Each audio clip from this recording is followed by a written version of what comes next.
You're suggesting that the war involving Iran has evolved beyond a regional confrontation into something that increasingly reflects a broader struggle over the shape of the international system, while also noting the surprising lack of public engagement in the United States, despite its long history of military interventions, and asking what the original strategic objectives of Washington were when the conflict escalated in February, and whether any of those goals have actually been achieved so far. Let me say, first of all, that this is a war basically carried out by the White House without public support, without congressional support. I think, in fact, without much support, even in the security apparatus. So the reason that there isn't more protest is no one was asked, and no one is being asked of anything, actually, because, as usual, this war is just being financed by debt.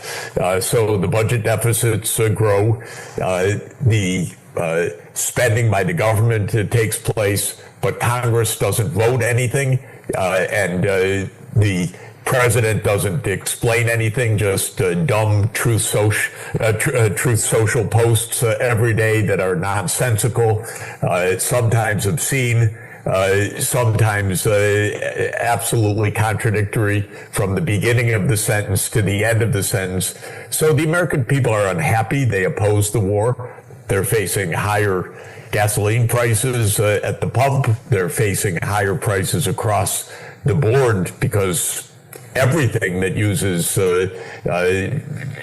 hydrocarbons, oil, petroleum, air flights, plastics, petrochemicals, fertilizers, it all bears the effects of this war. Now, why did the U.S. do this? Broadly speaking, American wars are about American hegemony. The security apparatus of the United States believes to this day that it should run the world. And there are just some pesky oppositions to that, like Russia and China and Iran. But these are to be overcome. The mindset is America should run the show. And the mindset of the Trump administration is that America will control the Americas. We'll invade Venezuela if we want. We'll topple Cuba if we want. We'll do what we want in the Americas. And Europe, well, they're vassal states. And the Middle East, that's basically ours, with the exception of Iran. We need to bring Iran into the fold. We already have the Gulf states. They are home to the U.S. military. Of course, Israel is an American militarized state, American-backed state, and a nuclear power. So Iran is, in a way, the last holdout. And the United States wants to bring Iran under American imperial control. Now, with Iran, there are at least two other dimensions that are important. One is that Iran used to be under American imperial control. We toppled a government in 1953, a democratic government of Iran, and imposed a police state under the Shah of Iran for 26 years. So that was the heyday of American control over Iran. Then Iran had its revolution in 1979, and they escaped the American empire. Well, that's something you're not supposed to do. And so the United States is trying to bring them back into the fold. It's a kind of revenge match in addition to everything else. And then there's Israel. Israel hates Iran because Iran supports the Palestinian cause. And the Palestinian cause says that there should be a state of Palestine. Whether one state for everybody or two states, that's debated. But Iran supports the Palestinian cause. And Israel opposes the Palestinian cause completely. Israel doesn't say, let's compromise. Israel says, what's ours is ours and what's yours is ours. So Israel is a completely dominating state. And in fact, Israel wants not only the West Bank and Gaza and East Jerusalem, it wants southern Lebanon, it wants parts of Syria, And heaven knows what else it wants, because it never says what its borders are. So we have at least three motivations for this war. One is to bring Iran back to the empire. Second, more generally, is hegemony. The U.S. wants control over the Middle East. And the third is to subdue Israel's opponent, because Iran supports the Palestinian cause. I think rightly supports the Palestinian cause in the sense that Palestine needs a state. And again, it can be one state solution for everybody. It could be a two-state solution. But Israel opposes anything other than complete Israeli dominance. So here we have this war. There's just one problem. The U.S. and Israel can't win it. They can't win it without causing global disaster. They thought, well, we're going to kill the leadership and then we'll install the next leader.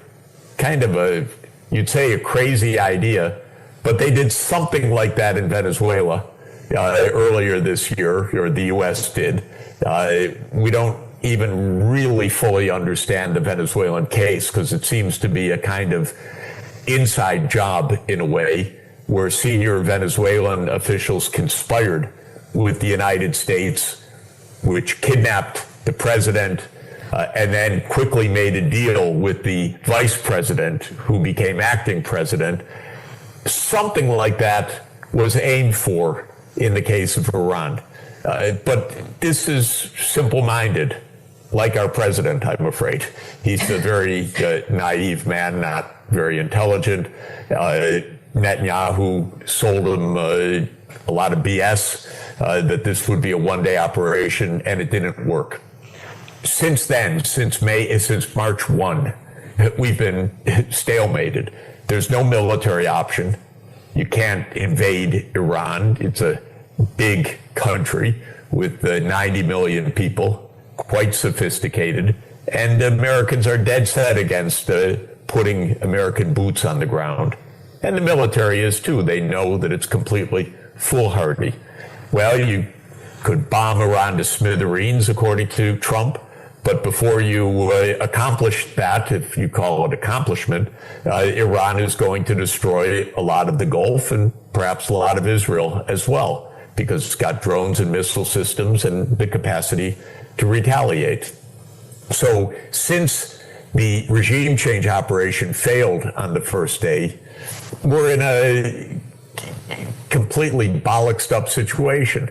The U.S. should say, well, that didn't work. We're going home.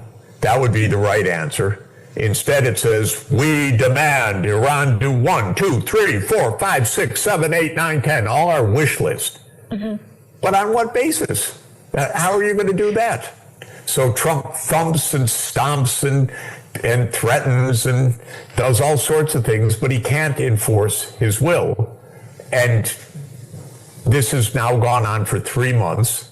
The world energy situation worsens every day because just a few ships get through the Strait of Hormuz. So all of the stockpiles of oil are running out in Europe and in Asia, in Africa, and so forth.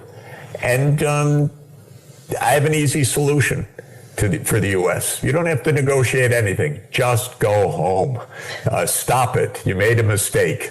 Call it the greatest victory in the world. I don't care what Donald Trump calls it. Just stop. That's my recommendation. Instead, they're trying to negotiate something.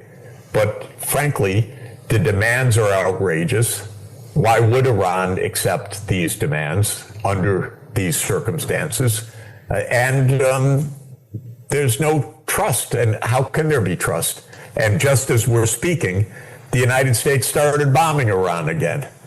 So the Iranians also just announced, shortly before we began, that they were suspending even indirect talks because Israel is in the process of expanding its invasion of Lebanon against Iran's colleague, the Hezbollah. Mm-hmm. So all of this is totally messed up. And actually, our country has other things to do for itself. We could rebuild our roads. We could actually make a railroad function. We could improve our airports. We could improve digital. We could improve our healthcare.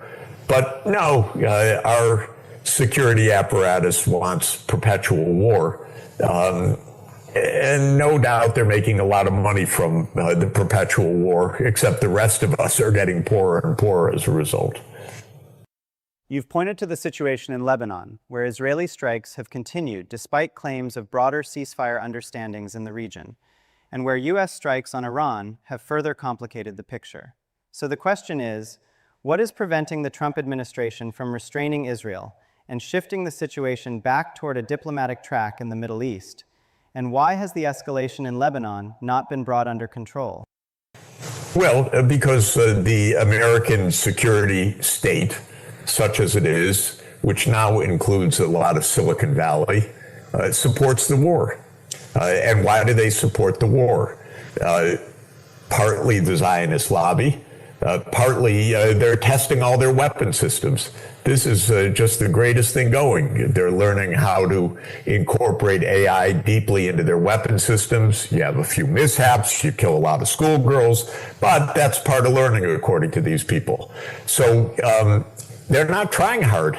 If the President of the United States said just now, Israel has to stop and we're cutting off all munition support, military support, financial support, and diplomatic cover, unless Israel stops immediately. Israel would stop immediately.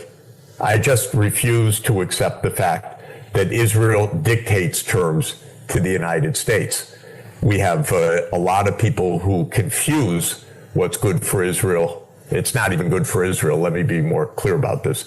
What is pursued by Israeli nutcases, as far as I'm concerned, because I think Smotrich and Ben-Gvir and Netanyahu are war criminals and nutcases.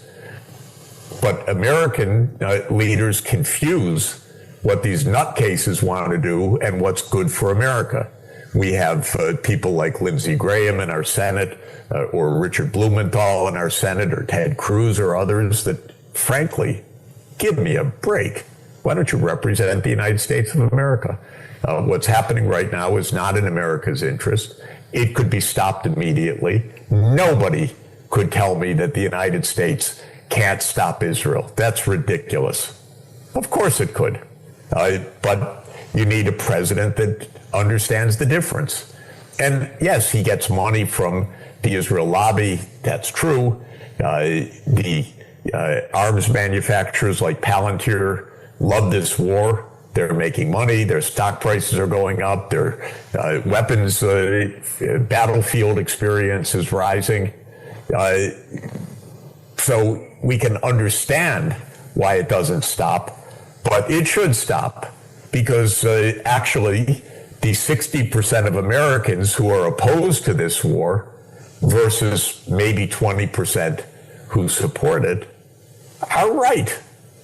And this country's for us. It's not for Palantir. It's not for Miriam Adelson. It's not for a few lobbyists. It's for the rest of us. And Israel is disserving the United States badly right now. And the U.S. should say so. We're done with your abuses. And, by the way, I'm not saying that the U.S. has to somehow physically restrain Israel. All it has to do is say, we're not arming you. We're not funding you. We're not providing diplomatic cover for you. We're not excusing your behavior. That'd be interesting. I'd like to see what Israel does. I think it would take about 3 minutes for Israel to announce a ceasefire. You're highlighting the economic consequences of the ongoing escalation, particularly in the energy sector, where tightening global oil inventories and strained supply routes are raising concerns about resilience. With reports suggesting U.S. stockpiles may only last through July and global reserves falling toward historic lows, the question becomes how exposed both the global and American economies are to a major energy shock today, compared to previous oil crises? I think the vulnerability is very high, and we are absolutely playing with it, but it's being hidden right now by the stock market boom. And the people in power count their money every day. And they look at the stock prices, they look at their portfolio. Silicon Valley is thrilled.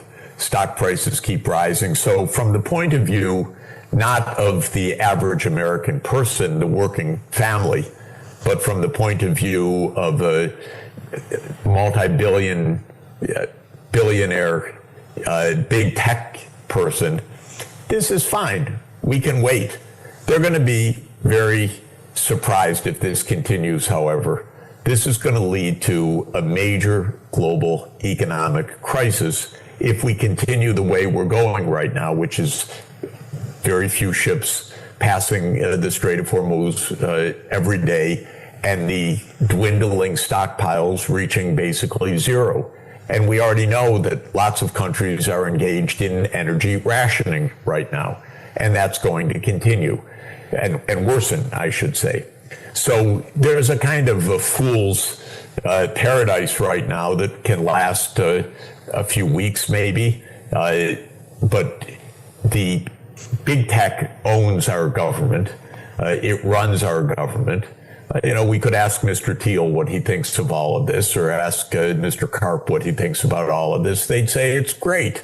This is just fantastic. We're building the best AI military system imaginable for all of this. But I don't think their economics is so good when the whole world is entering an economic crisis. Even their little bubble is going to burst.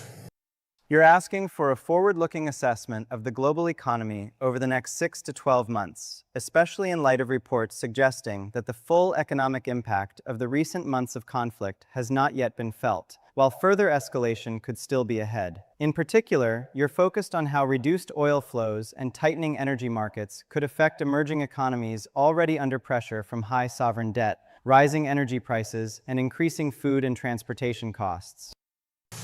I think it's very hard just to make a forecast. What you can do is make a kind of conditional forecast.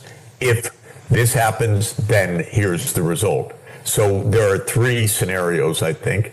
One is that Trump escalates. So this fighting actually turns into renewed open war. The second is we continue the way we're going, which is skirmishing, and few ships passing the strait. And then the third is that one way or another, either an agreement or just backing off, the strait is effectively reopened. If it's the first escalation, I think it would be a global calamity, because I think that if Trump ever actually carried out his threats to reduce Iran to ruins, Iran would reduce the neighborhood to ruins in that context. And then we would see what a real energy shock is, because it would mean a dramatic humanitarian crisis and energy crisis that would affect the whole world. If we continue the way we're going right now, I think it's a slower moving path to major crisis. So I would say if we continue the way we're going, few ships crossing, strategic reserves going down, but no overt turn to war, we'll see oil prices climb back up to where they were before. What's happened is, in anticipation of a supposed agreement, they declined from about $120 a barrel, so-called Brent benchmark price, to around $95 a barrel. Still higher than before the war, which was about $65 a barrel, but down from the peak. But they would return to the peak, and they would exceed the peak that had been reached, because we're running out of reserves. This is clear. And then if the strait is opened, which is my, of course, recommendation and preferred outcome, I want the U.S. to pull back And I want Trump to say, we pulled back because we achieved every objective we ever made in the history of the world because we are the greatest country and I'm the most peace-loving and I'm the most beneficent leader and I want the whole world to thrive. And so I'm pulling back so that I get the Nobel Peace Prize. Okay, good. Let him say that.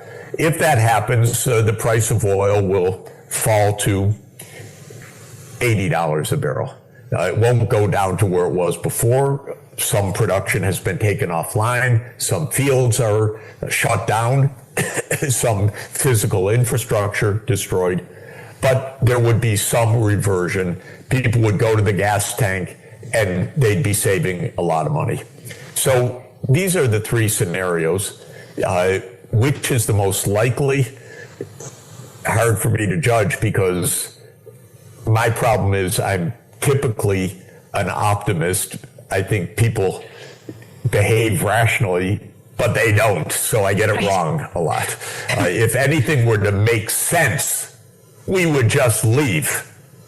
That's all. So that's what I tend to think will happen, because how stupid can these people be? But then again, they constantly surprise me at how stupid they can be.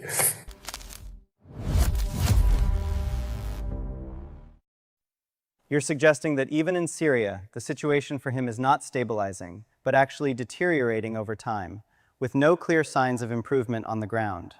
I'd be willing to bet you that a lot of Hezbollah supplies are flowing across the north of Syria.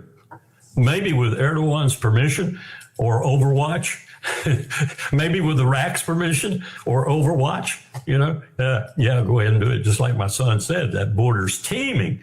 Every hour of darkness is people selling gasoline, selling drugs, selling food. I mean, down there on the border, couldn't find any terrorists. They were all contraband traders. That's how they do business. And the idea that you can stop that so that Hezbollah doesn't get any more munitions is just pure nonsense. And it's the same thing, I think, with Iran, because you've got the Caspian and you've got the railroad and you've got lots of people with lots of stuff pouring it in. You're comparing the U.S. global network of bases to what you describe as Israel's expanding regional footprint, arguing that both resemble a kind of strategic overextension, what you call a noose, tightening through multiple deployments and fronts across Syria, Lebanon, Gaza, and beyond, despite limited capacity to sustain such ambitions. Well, it's what happens to you when you start losing at something you think is profoundly important not to lose at. Instead of backing up and taking a check and maybe cutting back on your wishes and your desires, maybe readjusting what you're doing, you double down and triple down, particularly if you happen to be the leader and you are in increasing political trouble. And I think he is, not just this first Knesset round to dissolve and have the elections early, but also the talk in Israel right now is not necessarily as pro-Netanyahu as it was, say, 2 or 3 months ago, or at the point where we started, 28 February, that we started this. Well, there's a real tick in euphoria. We finally got the target we want. We finally got Iran in our crosshairs. We finally have got the empire behind us. This is going to be over quick. It wasn't. It isn't. And now they're beginning to realize that. And so I think they're going to turn on Netanyahu viciously before this is over with, and maybe even before the elections. You're asking whether the reports coming from the so-called Axis reflect what actually happened in the phone call between Benjamin Netanyahu and Donald Trump, especially given past claims under the Biden administration, and how all of this fits into the broader pressure that the Middle East conflict is placing on Trump, particularly in light of the Strait of Hormuz and Israel's perceived influence over U.S. policy. Which is not just Donald Trump. Look at what Johnson's doing in the House right now with Section 224, I think it is, of the House version of the National Defense Authorization Act. They're trying actually to eliminate the need for a renewed 10-year Memorandum of Understanding, MOU. That's the way we've essentially every decade guaranteed 3.8, 3.9, whatever, $1 billion going to Israel every year, and more when it's needed, as was the case with October 7th and the days afterwards. Now we're going to eliminate, and everyone was trying to figure out, why is Netanyahu talking about this? Why is he talking about he doesn't need the United States anymore? Why is he talking about that there won't be a renewal of the MOU? Well, we now know. This 224 of the House NDAA under Johnson's supervision right now is essentially creating a mechanism whereby the United States and Israel will go to a marriage, and we will be married in the security complex. And the people in this marriage, it's not going to be a man-wife marriage. It's going to be a marriage of the U.S. defense industry, that is to say Lockheed Martin, Grumman, Boeing, RTX, and others like that, and their technological development laboratories and everything else about them, and Israel's counterpart. And there's going to be no oversight, or any oversight there is going to be in the Defense Department, and we know how sorry that oversight is. So there won't be any Leahy law. There won't be any reach out and oversight when Israel kills people with our weapon systems that it isn't supposed to be killing, like civilians and women and children, like Josh Paul resigned over. There won't be any need to expose this sort of absolute ignominy in terms of killing civilians all the time, because there won't be any oversight, none whatsoever. This is going to bury Israel into the United States security complex irretrievably, and almost as if we were the same country. In other words, their wildest dream to be the 51st state of the United States and be the most powerful state will be brought to bear and to being by this legislation, at least for security purposes. And dare I say, they don't give a shit about any other purposes. That's what they're working on. And the American people are utterly ignorant of this, that they will have no say anymore over how much of their tax money, how much of their weapons, how much of their technology, how much of their lab work goes directly to Israel. Oh, and how much of Lockheed Martin's and RTX and Grumman's and everything goes directly to Israel, and Israel to us. And that's as bad as the other way around, because we know that ICE and ICE's brown shirt status is partly because they've been trained by Israeli police. So we're growing closer, not further apart, when the American people are in high percentages now. The lower the age group, the higher the percentage, saying, break this connection. We do not want this pernicious connection with this state called Israel. Yet Johnson is over there, doing this, creating this new law. And if the Senate doesn't stand up and be counted and do something about this, then we're stuck with this. We're going to have this even when the American people are saying we don't want it. So at a time when we're losing to Iran, Israel is losing to Lebanon, Israel has not defeated Hamas, Israel has not totally obliterated the settlers or the Palestinians in the West Bank. Israel has not done what it wants to do in Damascus and elsewhere in Syria. Israel has not completed its war against Iran. It's, got to do war. At this moment, we're losing too, and we're their big daddy. You can't make a worse scene for this president to be confronting, and you can't have a worse leader to be confronting it. He doesn't know what to do, Neiman. He's lost. He's lost, and he's toing and froing and tacking and coming back. He doesn't know what to do. And, I almost want to say I feel sorry for him, but I don't, because I know what kind of a grifter and a jerk he is, because even as he's doing this, he's still making money, big money. His personal life is just booming. It's incredible. I guess you saw the what's her name, the ambassador, who was a part of I've lost the names now. Zampoli. The exposure that she gave to the business of Epstein and what they were saying about who introduced Melania to whom. This is another story that's growing. And I don't doubt she's probably telling the truth. What's her name? I got it somewhere. Oh, it's Amanda Umbero. You probably know her. Yeah. Yeah, she's an ambassador, I think, now. But she's in that photo with Melania and Trump and Zampoli. They're all there together, grinning at the camera. You can't, Paolo Zampoli, you can't make this stuff up. I still think that maybe the blackmail, if there is blackmail, is in Mossad's hands rather than Netanyahu's. And they were allowing Netanyahu to use it as he would to blackmail whomever he needed to blackmail, whether it was a U.S. congressman, senator, representative, or whether it was the president of the United States. And now that he's falling out rapidly with the leadership structure in Israel, such as it is, maybe they pulled it back. And maybe Trump knows that. Were I the leader of Mossad, I think I'd get that word to Trump. We've got it. We might use it on you, but we're not planning to right now. And he can't. Wouldn't that be something? I mean, he'd be caught between a rock and a hard place par excellence. I don't know that for a minute. I'm just surmising. But I do think this Epstein business has a lot more to come out. It's all been obfuscated. Pam Bondi, I think, is, kind of letting everybody know that she really didn't have anything to do with it. It was lawyers. It was other people. I couldn't really do anything. I was paralyzed by all these lawyers.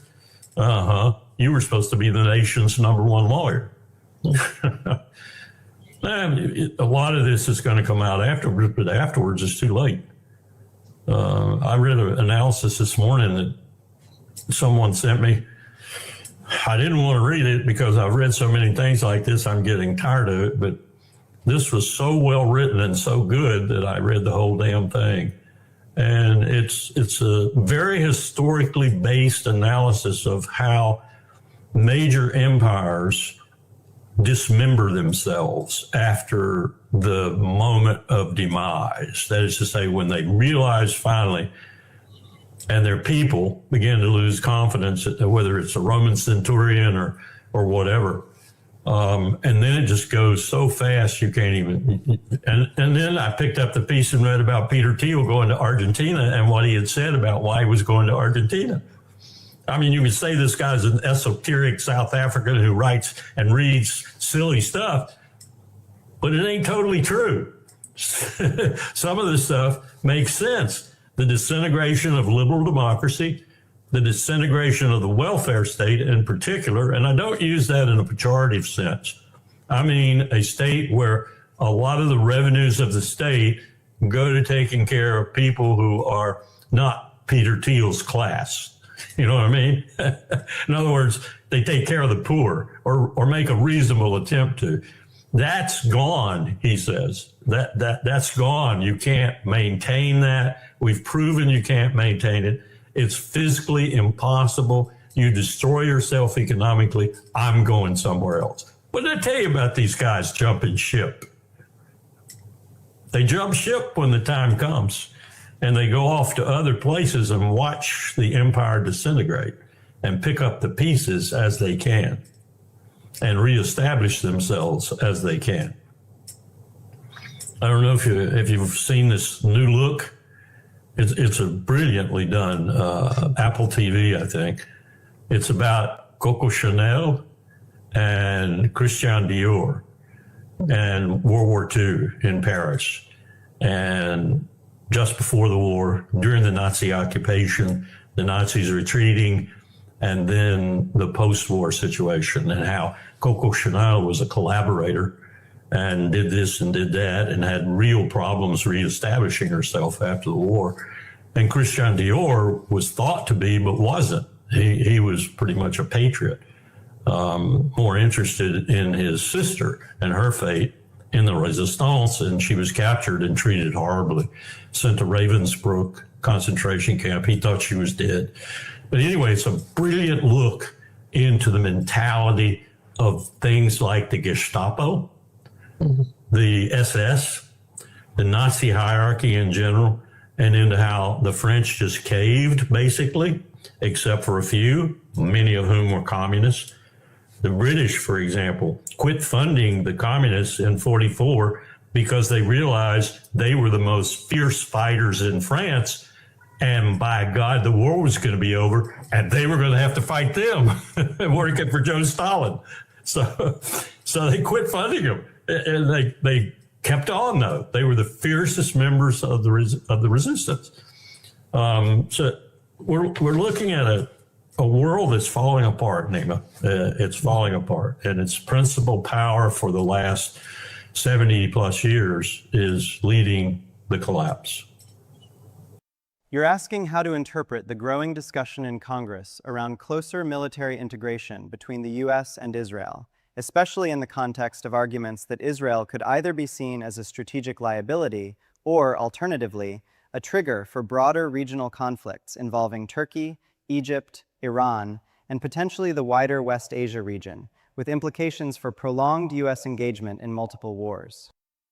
Well, this is the neoconservative pathway that was constructed by people like Kagan and others who drafted the clean break strategy and managed to get everything they needed to put it into action, however imperfectly. And Iran was the last target on the list. And in that strategy is where I saw the most opportunistic and the most definitive look at how we used Israel rather than the other way around. They probably thought they were using us. I don't dispute that. But I think we, in a strategic sense, were using them, but for that strategy which from the very beginning was flawed majorly. But we went ahead and conducted it anyway.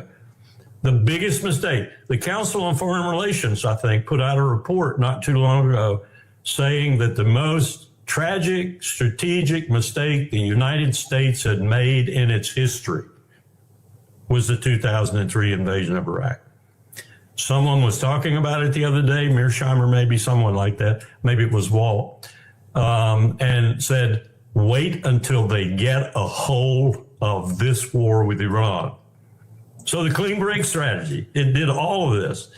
And it was using Israel as its tool, while at the same time, many of them, Jewish Americans and others, were in fact in symbiosis with Israel, if you will, working for both, if you. I remember one person telling me, I remember Doug Feist saying this, Undersecretary of Defense for Policy. You can't tell me this is against America's interest if it's for Israel. Israel's interest is America's interest. Richard Pearl said that also. So these neocons developed this whole thing and pushed presidents into it, whether it was Bill Clinton, whether it was Barack Obama, George W. Bush, they pushed them into it.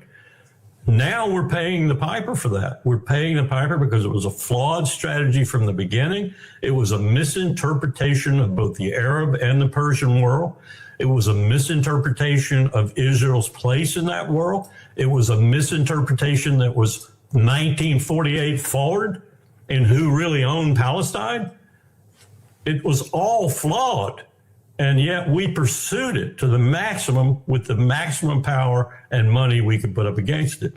Now it's all falling apart. It's all falling apart. Now you can't tell who's leading whom and what's happening to this or that aspect of it, but you can tell one thing. The triumphal parties in this are China, Russia, Central Asia in general, and increasingly Iran.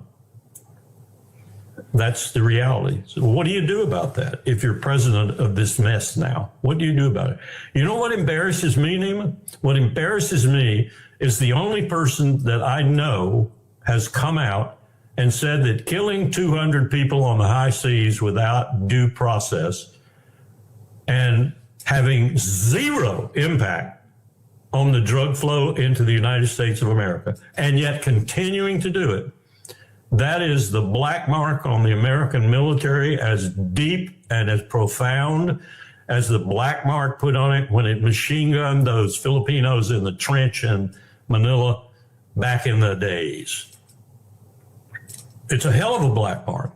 And the only person apparently, and I can't find it anywhere, but someone told me yesterday he had done it, the new Southern Command commander said to Congress in testimony, must have been closed testimony, I don't know, but he said that The drug supply is the same or greater.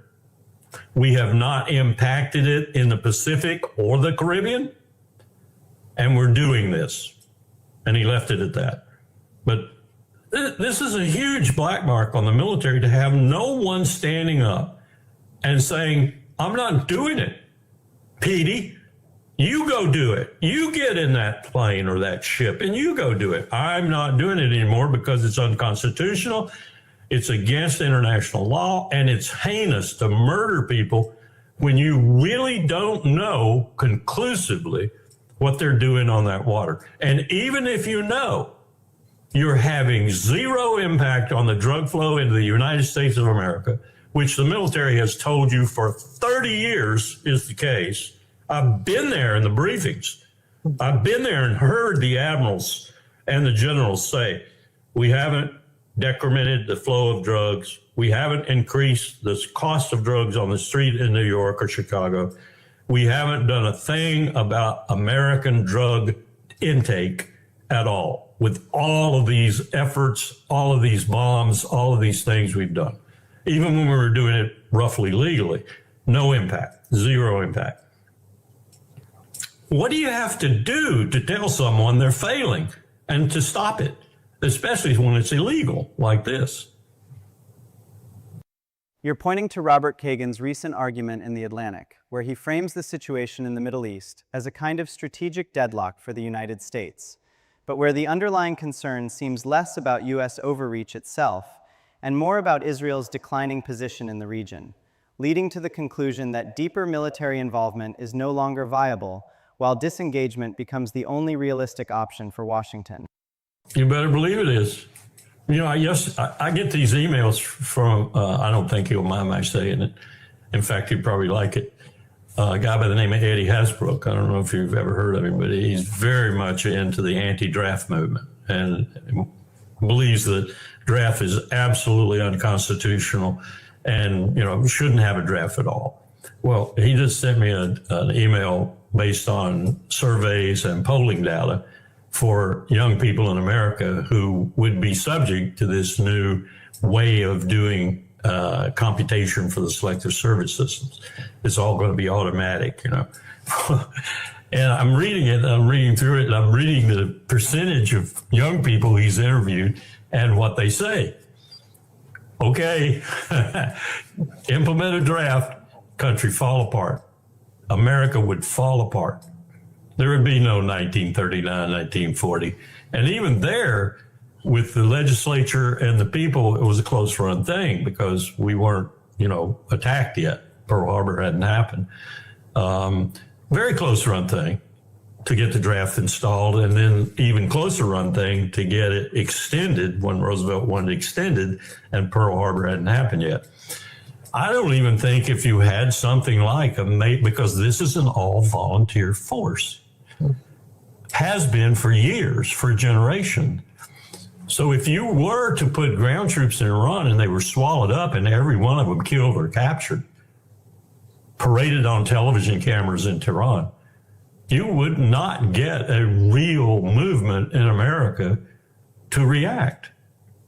That's what these polls showed. There would be no young people who would be positive about coming in and getting themselves killed in Southwest Asia in some kind of follow-up action. So we're in trouble, Nima. I mean, deep, deep trouble. Trump's just the symptom of it in many respects. He's a nauseous, contemptible symptom. No question about it. It's like we got Nero at the end. By the way, one person was talking to me about that the other day, and I said, you do realize that the Roman Empire lasted well beyond Nero. It wasn't exactly the same, but it did last for quite a while. It's a different situation today. It's a different situation. I take this guy who wrote the article about dismemberment seriously, because I could see where we would fall apart, literally fall apart before our eyes. Texas would go one way, New York would go another way, California would go another way, not geographically, but certainly politically and ultimately in terms of the Union.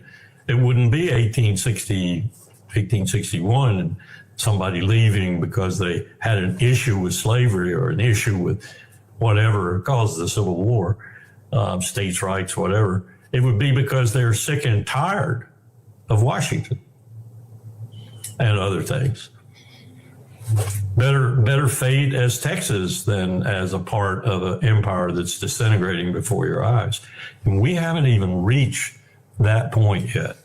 The big piece in this article was about the economic disaster that's coming and what it's going to do, what it's going to do to the average American, what it's going to do to, well, virtually everyone, but particularly what it's going to do in combination with some of the other things that are going on, like AI and so forth. Really a disheartening article, but very well written and very well sourced in terms of history. You can see it happening. I mean, my friends tell me, oh, America will never fall apart. Not like some of these other places did. It's not going to fall apart. Okay. What guarantees you that? Because as this author points out, some of the most important state or what you might call national characteristics adhere to America today. We have so many disparate groups amongst us with their own agendas, with their own feelings about the American dream, and either not being able to achieve it or having achieved it and having it taken away suddenly.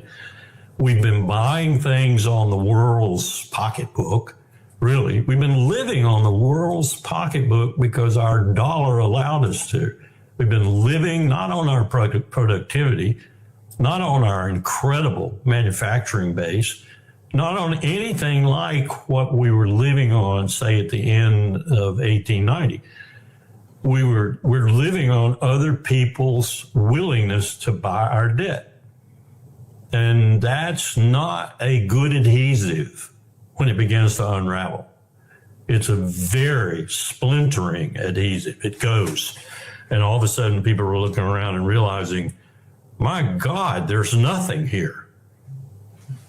Then you got problems. You got significant problems. Even if you're still surviving with a pretty decent superstructure, warehouses all around, AI going up everywhere, highways teeming with cars and so forth, all of this is on someone else's dime.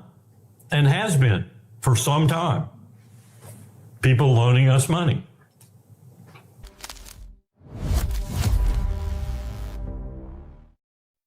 You've said before that Iran looked ready for this confrontation and had been preparing for a full-scale war well in advance.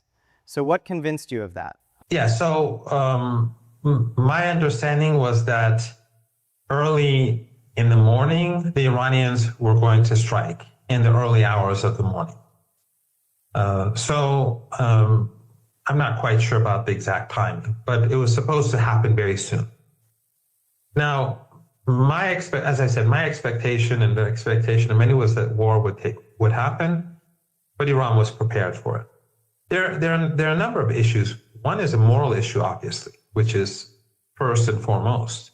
But also, it's obvious that if Iran allows the United States to violate a ceasefire, to violate an agreement at any level, that agreement is not going to work.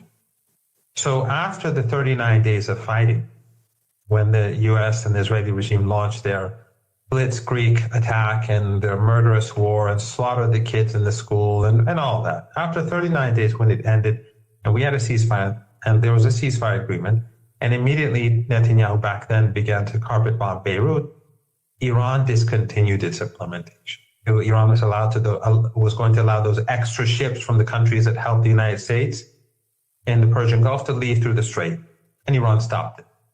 Why? Moral issues are, of course, paramount for us with the axis of resistance. This whole axis was made to support the people of Palestine against ethno-supremacism. But also, if you allow the Trump regime or any US regime or any Western regime to violate a part of the agreement, they will move on to the next part of the agreement. Because once you say, okay, well, that's okay, we'll exclude that, but implement the rest, that's not what they're going to do. They'll say, well, we got this, let's do the next one. So when it comes to these monsters, when it comes to this, the Epstein class, you have to be tough. You have to be steadfast and say, no, you cross this red line, we're done. And that was the mistake that Iran made during the nuclear deal, the JCPOA. We negotiated in good faith.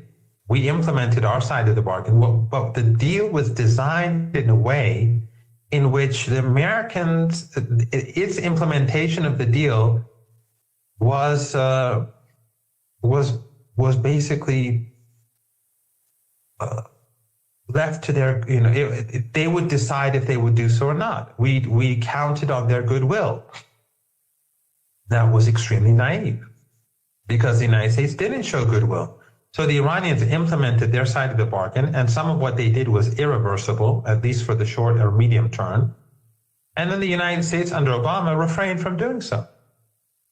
So now the Iranians are saying, A, every element of the deal has to be implemented, and B, the other side has to implement first. Whenever we come to the conclusion that they are carrying out their obligations, then we will move to the next stage. That is why the Iranians, when it's in the current negotiations, they say the money has to be transferred to Iran. So why? It's not because Iran needs it now instead of 2 weeks from now, because the Iranians know that if the deal is implemented, the Americans won't do it. And 2 weeks will become 2 months, and it will become and nothing will happen, just like with the JCPOA. So with Lebanon, the moral issue is paramount, but also the Iranians know that if they let the Americans and the Israelis get away with these violations, then the whole deal will come crashing down on the heads of Iranians. Another thing that I have to point out is, and sorry for this very long talk, but there are a few things that I should point out. Another thing that people don't recognize is that throughout the Iranians have been saying there must be a ceasefire across the region. That includes Gaza. Gaza is not named, nor is the West Bank, nor is Yemen, nor is Iraq, because they're all a part of the region. Lebanon is named because of the genocidal attacks on Lebanon. The targeting of the Lebanese people right now is like how Gaza was being hit last year. But it includes Gaza. That has to be a part of the ceasefire. Now, Gaza is complicated because U.S. allies in the region helped Trump impose a very bad agreement on Gaza.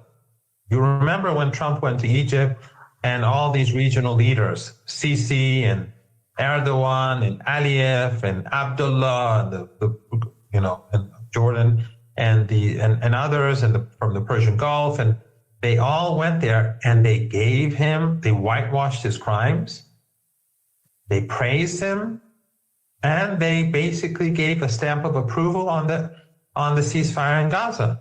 Iran was not a part of that process. But Iran would never stand against any decision made by Hamas. So there is already a ceasefire in Gaza. And so Iran's room for maneuvering Gaza is not all that great. Right? So if Hezbollah, let's say, had agreed that, let's say, the Israeli regime was to take this area permanently or whatever, or for the time being, that would limit Iran's abilities. So, and of course, Hezbollah would never do that, but Hamas was under immense pressure. And these countries were helping the United States. Now, they can pretend otherwise, and I have friends who still argue with me from Turkey, and understandably, they want to believe that their government is helping the Palestinians, but no, their government is helping Israel. At a time when we have fuel shortages across the world, Aliyev in Azerbaijan, a Shia country, an ally of the Israeli regime, is transporting oil to help Netanyahu through Turkey. So Aliyev and Erdogan are facilitating Netanyahu's government and the genocide in Gaza and Lebanon, the West Bank, and all that. So anyway, So the Gaza is included. Gaza was never excluded, but because of that agreement, which had the support of these regional regimes, it is difficult for Iran to push too far because there is already an agreement that everyone agreed. They'll say if the Hamas agreed to it, everyone else agreed to it. Now you're trying to change. So Iran wants to make sure that that agreement is enforced, because since the ceasefire, almost 950 Palestinians have been murdered. And you're not seeing this in the media, the Western media. You only see it online from activists, because the Western media doesn't want us to know this, just like they don't want people to know that Israelis are flattening towns and cities across Lebanon. You pointed to yesterday's message from Washington to Hezbollah, essentially telling them to stop attacks or face wider escalation, even as their territory remains under pressure. And then we saw Iran step in and shift the dynamic. Do you think this signals a broader shift in how the so-called axis of resistance will respond going forward? Well, Iran doesn't want it for Gaza or for Lebanon equally. But again, the regional regimes, in my opinion, treacherously assisted Trump in imposing a ceasefire on Gaza, which is not a ceasefire. And right now we see that the Israeli regime is not only murdering people, but they're taking more territory, and they want to even go further. They're even now pushing, Netanyahu wants to push for 70% of Gaza. All of this is a violation, but you're not going to see it in the New York Times or the Guardian or the Washington Post or anywhere like that. So Iran's options in Gaza are more limited. Just finding a way to stop the slaughter of children, women and children and the innocent. They're all innocent, but you get what I'm saying. And then in Lebanon, the Iranians are saying that the Israeli regime must leave Lebanon.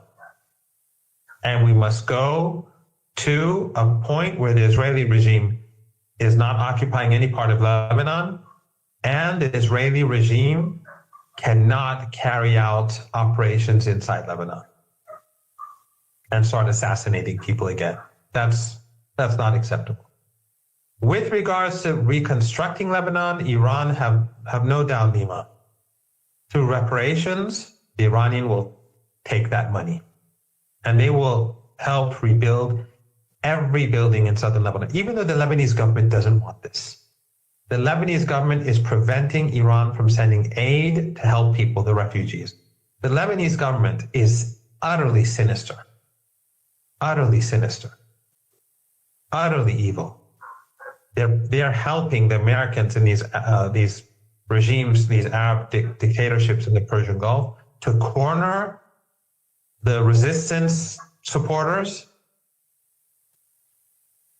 They're a part of this, and they're blocking any aid from coming in from Iran or Iraq. They want to crush the people of the resistance. They're the enemies of Lebanese sovereignty. And they are also trying to push for a ceasefire where the Israelis are still in Lebanon. But Hezbollah will not accept. Lebanon's sovereignty has to be restored. The Israeli regime must leave.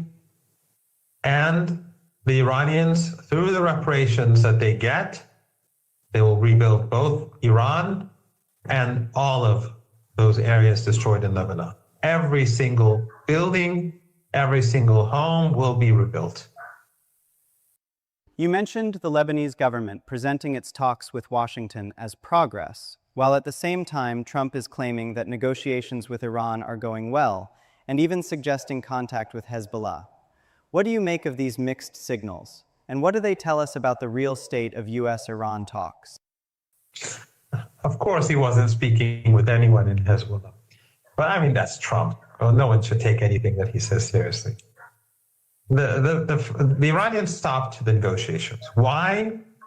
Because that would be added pressure. Again, going back to what I said earlier, Iran does not want the global economy to crash. Whoever thinks that is wrong, even if they support it, because a lot of people want Iran to crash the global economy, and they're willing to make the personal sacrifices so that the resistance would be able to defeat it. I understand that, but it's not the right path, because the crashing of the global economy will create starvation. It'll create global misery. Iran does not want that. So Iran declared yesterday that the talks have stopped.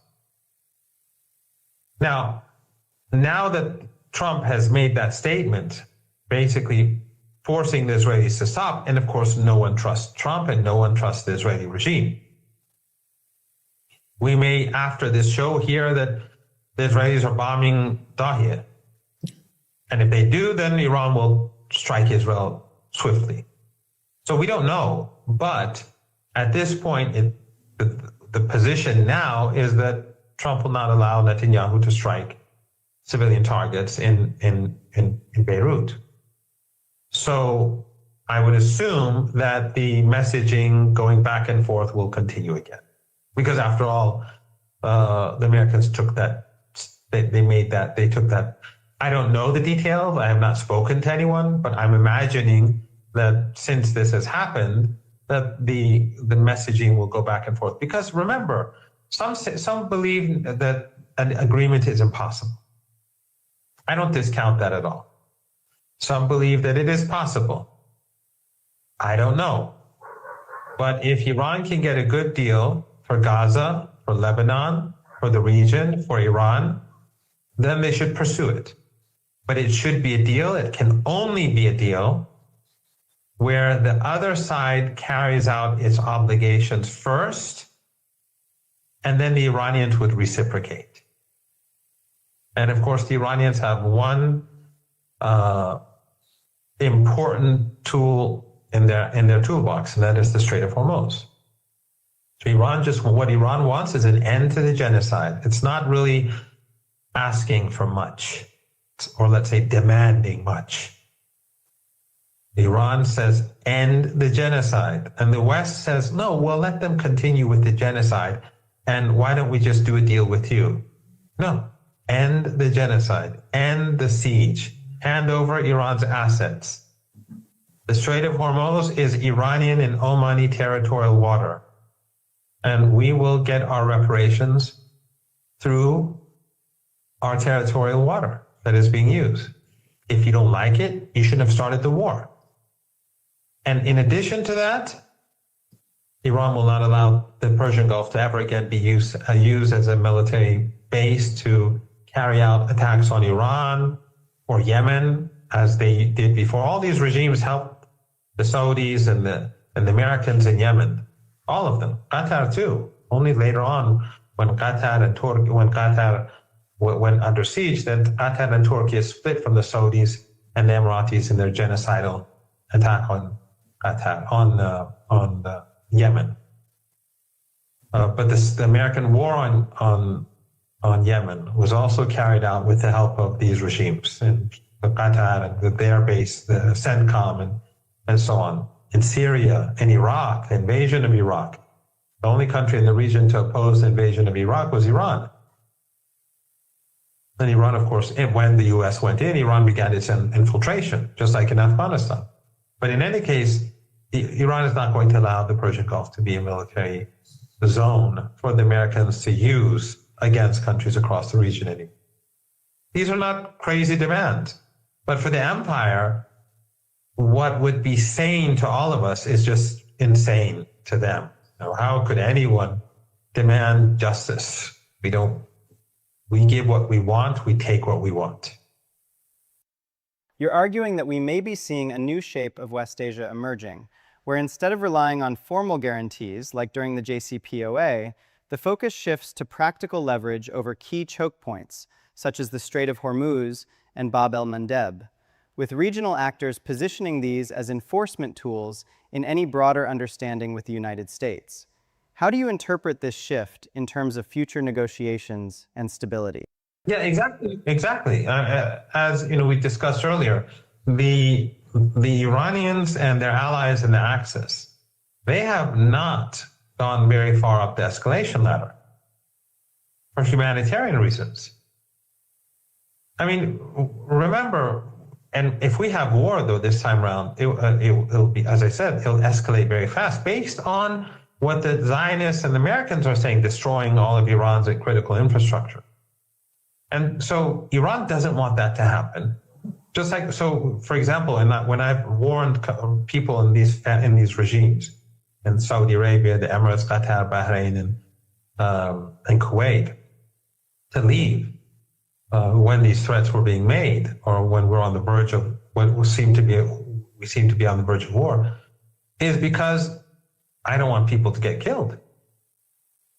But if they destroy Iran's critical infrastructure from using these regimes, using these countries, then Iran will retaliate. Why did Iran strike Qatar's gas installations? Because our gas installations were targeted. It's deterrence. If Iran doesn't do it, they'll destroy everything. They won't relent. They have no humanity, the Epstein class. They have zero humanity. They started the war with murdering 168 little girls, and the Western media was indifferent about it. Human rights organizations, they're all funded by the Epstein class. All of these where do you think the Western human rights organizations get their money? Where do you think these feminist organizations, all these NGOs, where do they get their money? Do they get it from like workers and working in factories in Ohio, or farmers in, I don't know, in Northern Europe? Of course not. They get them from these powerful NGOs. They're all wittingly or otherwise, unwittingly working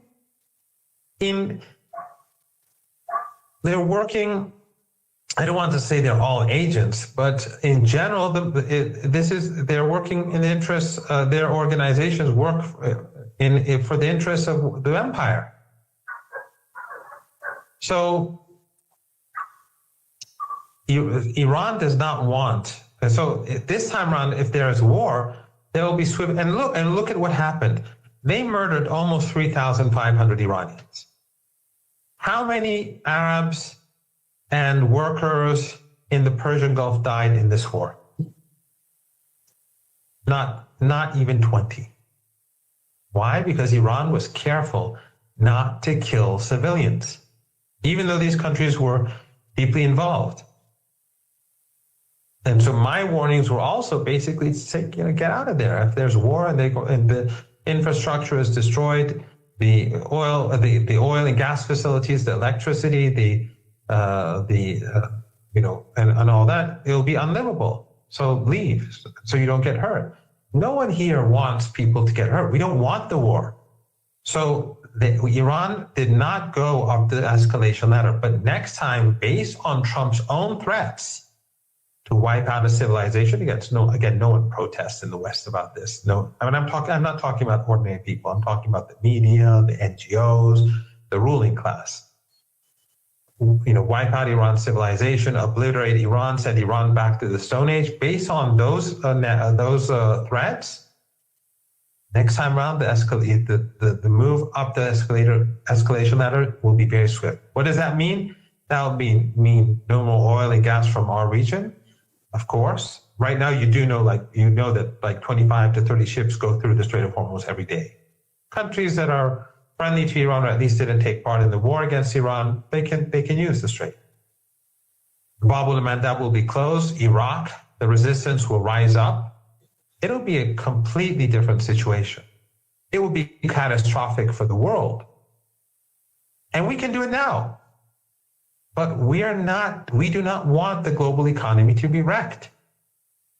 We want an end to the genocide in West Asia. And we want life to go on for ordinary people across the globe and the region as normal. You're pointing to growing European pressure on Iran over the Strait of Hormuz, while also highlighting the long-running impact of sanctions that have affected even humanitarian and medical access, despite official claims that such areas are exempt. How do you see this tension shaping Iran's current stance toward Europe and future negotiations? First of all, they're lying.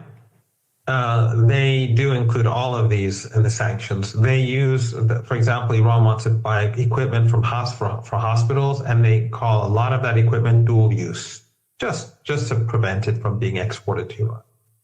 And then they prevent medicines from getting in. Many pharmaceutical companies, they tell the Iranians, we just can't work with you. And because they want to be on the safe side.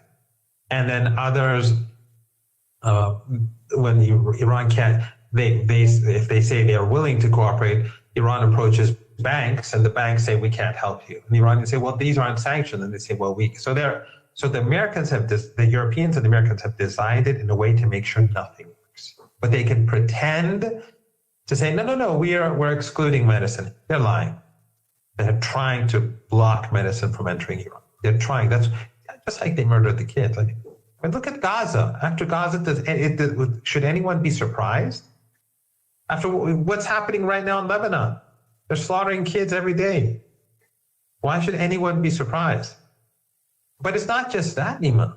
During the 12-day war, these European countries supported the war. During this war, they supported the war. They condemned Iran for aggression against Iran. It's like this dystopian world. That's why I say that they're at the bottom of humanity. I prefer the North Korean government, whatever it may be, to any of these governments in Europe and North, any of them, every single one, Australia, New Zealand, this club, Canada. I prefer any government to theirs. I prefer Cuba. I'd rather live in Cuba than I'd rather go and give taxes to these regimes. I mean, I know lots of people oppose them, and they're working activists, and I'm not criticizing them. I'm just saying that me as an individual, if I want to leave Iran, I don't want to live in those countries. I mean, their regimes are utterly sinister. There are many heroes, Jews, Christians, Muslims, Hindus, working to support the Palestinian cause. And majority in the West, polls show that they're opposed to the regimes and the Epstein class. But these regimes are horrible. They're evil. And so NATO countries and European countries, they are a part of this aggression against Iran. They've been a part of it from the beginning, and they're a part of it now. But Iran is not intimidated by it. They have more than enough on their plate now in Ukraine, and they're just destroying their own economies. Their economies are all being destroyed. And I think many of these governments are going to be removed from power. Look at the approval ratings of the Chancellor of Germany, or the President of France, or the Prime Minister of the UK, and even the opposition, even those the fascists who want to come to power. In many cases, they're not going to do any better. They can't reverse this trend because they're not going to pursue sane policies either.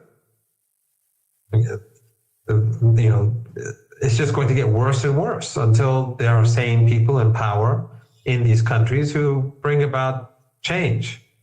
That will hopefully happen at some point, but it's not happening now.